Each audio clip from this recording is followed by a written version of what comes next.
Estamos en contacto con Alejandro Artopoulos, quien es director de Investigación y Desarrollo del Centro de Innovación Pedagógica, a quien saludamos. ¿Cómo le va, Alejandro? Muchísimas gracias por atender a Telediario Federal. Hola, ¿cómo estás? Bien, bien, muy bien.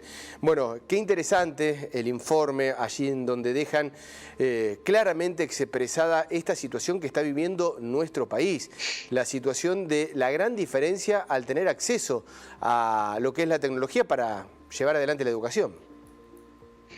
Sí, el informe es una novedad porque hasta ahora no teníamos muchos datos oficiales que compilaban la situación de la experiencia de educación en línea por la cuarentena. Y cuando compilamos estos datos que estaban desperdigados en diferentes organismos, bueno, descubrimos varias cosas muy preocupantes por un lado, pero por otro lado, al saber, es un primer paso, un diagnóstico para poder resolverlo, ¿no? Sí, y esos datos es, corregime Alejandro si por ahí no están bien los números, 1 de cada 5 alumnos no tienen internet y quedan sin la posibilidad de llegar a clases en gran parte del país. ¿Esto es a nivel nacional? Sí, es a nivel nacional y esos datos en general son de nivel primario. Son, digamos, los más críticos. Los chicos de nivel primario son los que menos acceso tienen. Y además, de los 4 restantes, o sea, uno no tiene directamente conexión a internet, pero de los 4 restantes, 2 es difícil que tengan acceso a una computadora en casa porque comparten la computadora con la familia. Entonces, para poder hacer las tareas, tienen dificultades para el uso, para tener tiempo para hacer su tarea en la computadora. Y aparte de eso, el otro problema que tienen es que la conexión a internet, aun cuando estén conectados, no es lo suficientemente veloz para que hagan, por ejemplo, una videoconferencia o por lo menos, por ejemplo, para entrar en una plataforma, de manera que en muchos casos solamente pueden bajarse un email, ¿no? O acceder a un WhatsApp. Claro, tenemos internet en esos hogares o esa posibilidad de llegada, pero no tenemos los megas suficientes como para poder estar realizando algún tipo de tareas. Eso es lo que expresa el informe. Tenemos, porque el informe ha detallado también por provincias, tenemos la posibilidad de estar observando ese mapa. ¿Cuáles son las provincias más comprometidas, Alejandro, en cuanto a esta situación? Allí lo vemos. Bueno, ahí en el mapa las provincias que están en un gris oscuro son las que están más comprometidas. El porcentaje refiere a la cantidad de conexiones, el porcentaje de la población que está conectada, ¿no? En definitiva, digamos, las que están en azul son las que mejor están. Para resumir la información, la región pampeana y la Patagonia Sur son las 2 regiones que están mejor conectadas, y luego hacia la periferia de esa zona va cayendo la conexión. Lo que vemos Cuyo y todo el norte más complicado. El promedio nacional de 19,5. ¿Qué nos dice ese número? Es bajo, ¿no? Digamos, bueno, es mucho el inconveniente.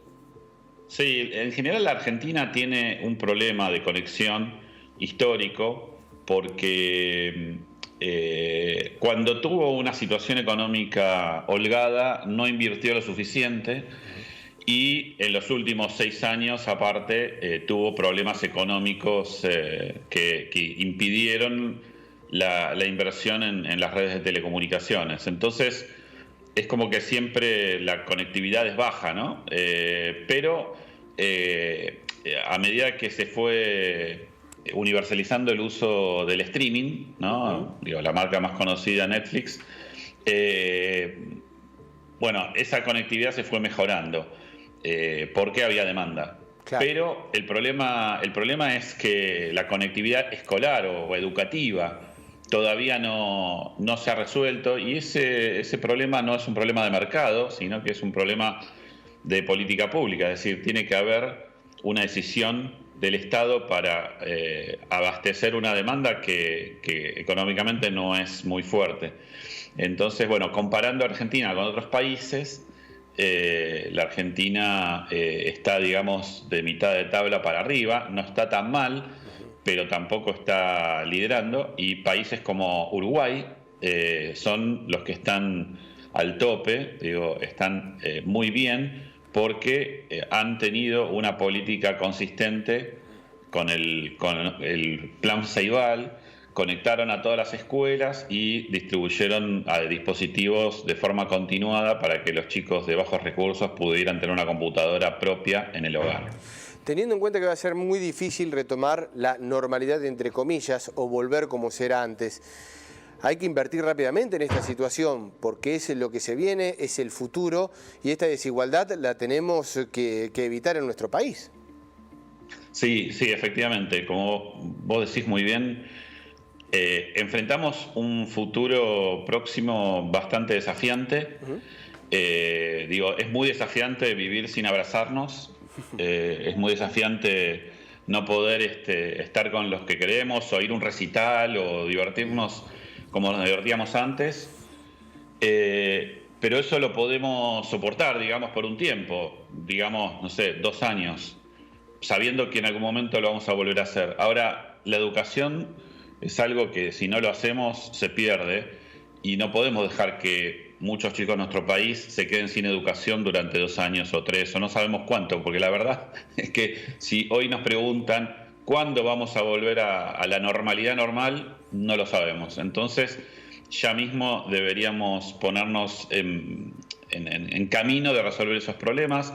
Hace unos días, 2 o 3 días, el gobernador de Santa Fe, Perotti, anunció en la legislatura que el principal problema que tenía la provincia era la conectividad. Me parece que hay una clave para entender que la política tiene que tomar nota de los problemas que existen, porque no existen solamente para la educación, existen para el trabajo. La única computadora que muchas familias de clase media tienen para conectarse en casa se disputa entre el trabajo del padre y la educación de los hijos, ¿no?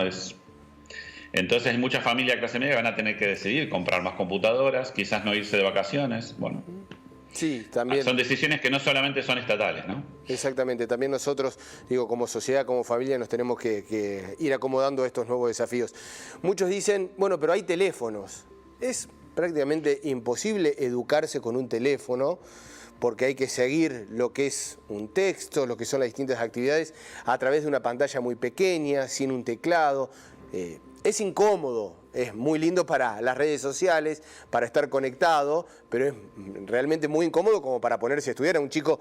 Es decir, pensar que uno tiene la educación garantizada con un teléfono es bastante complicado de aseverar, ¿no?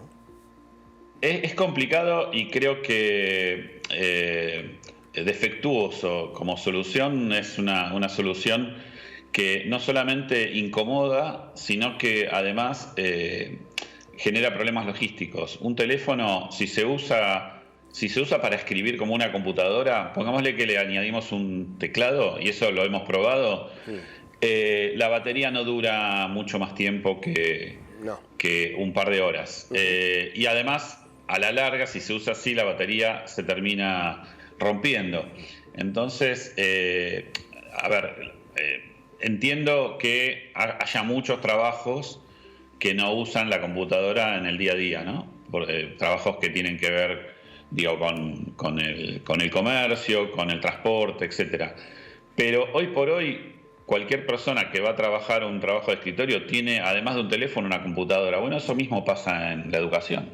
En la educación, el chico necesita el teléfono para comunicarse y hacer otras cosas, pero también necesita una computadora para estudiar, para escribir. Para aprender a escribir necesitamos hoy una computadora, un teclado conectado a una computadora. Esta realidad todavía no hizo carne en el sistema educativo, no hizo carne en la política, y creo que es un indicador de que tenemos una señal de alarma para lo que viene, ¿no? Tenemos que trabajar mucho de la comunicación para hacer consciente que es un problema a resolver. Alejandro, y más allá de las posibilidades que tiene el alumno, también, y el informe lo detalla, los inconvenientes que tienen los mismos docentes con la tecnología. Digo, con la tecnología o el servicio a conectarse. No es que todos los docentes de nuestro país tengan las posibilidades de hacerlo, y eso también es otro inconveniente. Sí, tal cual. Lo que decía antes tiene que ver con esto que vos señalás respecto de la formación docente y de la práctica docente.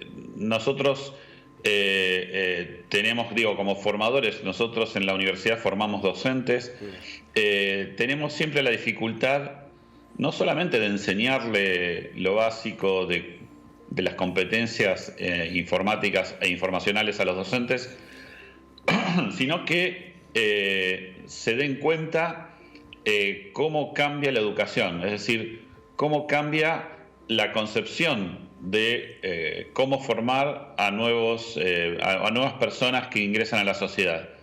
En ese sentido, muchos docentes, como nosotros, digo, como yo que estoy en los 50, que se formaron sin computadoras, no se dan cuenta de lo importante que es hoy incorporar estas tecnologías en el aula para que los chicos se formen, se preparen bien para la sociedad. Entonces, ahí hay un desafío doble porque muchos de los profesorados que hoy están funcionando todavía no han cambiado el currículum para incorporarse a esta nueva forma de enseñar. Alejandro, el diagnóstico está hecho, hay diferencias, es absolutamente marcado en otros puntos del país más que en algunos, pero en todos hay diferencias. Te saco un poco y te pido la opinión personal como un especialista en educación. ¿Y ahora qué hacemos cuando retomemos? ¿Cómo emparejamos, si es posible emparejar esas diferencias que se han marcado en este aislamiento, en esta cuarentena? Bueno, yo creo que lo primero es plantear bien el debate, porque me parece que por delante vamos a tener un lindo diálogo acerca de cómo resolver los problemas que van a surgir.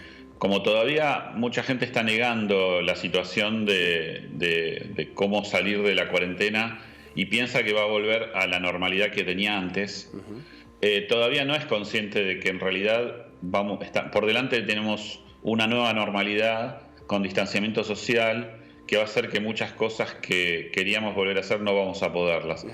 Y una de esas cosas va a ser tener 30 chicos en un aula, ¿sí?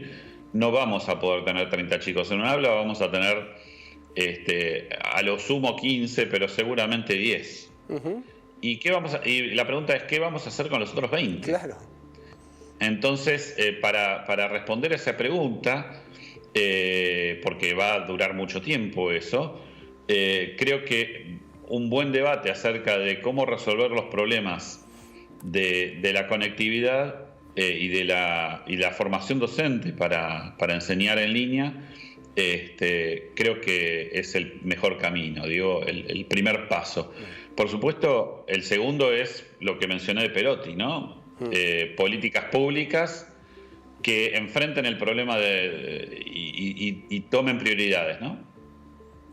Alejandro, muchísimas gracias por el contacto con Telediario Federal. Muy interesante, interesantísimo el informe que han elevado y muchas gracias por pensar en una educación federal y no solamente desde los grandes centros, sino de todo nuestro país. Un fuerte abrazo y muchas gracias por el contacto. Muchas gracias a ustedes. Hasta luego.